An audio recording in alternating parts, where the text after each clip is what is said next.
can you briefly explain the process for someone looking to move to France?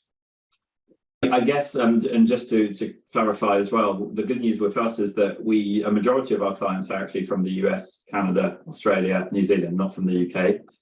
Mainly because, I mention that, is because this status and these visa requirements that we're talking about today in urgency, shall we say, because there's more and more requests coming in, I guess, than ever before.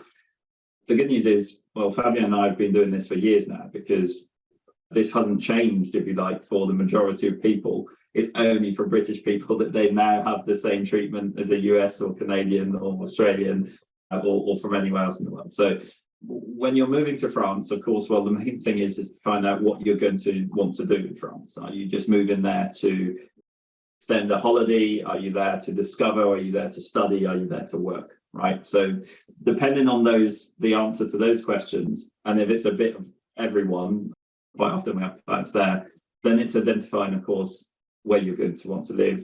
Are you going to be buying a house? Are you going to be renting? Then looking into the legalities of things. So, of course, the visas are going to be required for the majority of your cases. I mean, sometimes if you just want to go on holiday, a 90-day will be fine. You don't need to do anything. You can just travel to France.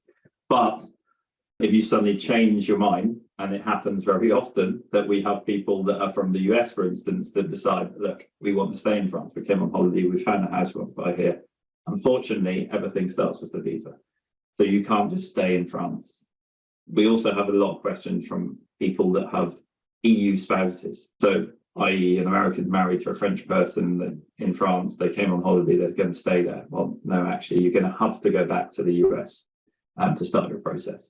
So everything starts with a visa from an admin point of view. And then consider, of course, all of the other things. So health insurance for the part that Fabian pays, but then can be replaced by state coverage.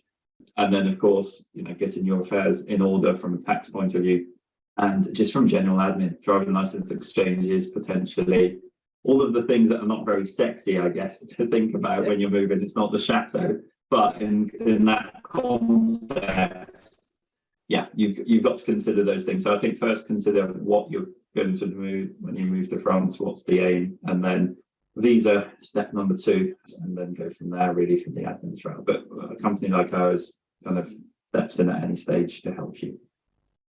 Great. Okay. So that's a good place to start. Whatever your situation, you probably will need a visa to start with, and you will need to apply for that in your home country before you arrive in France.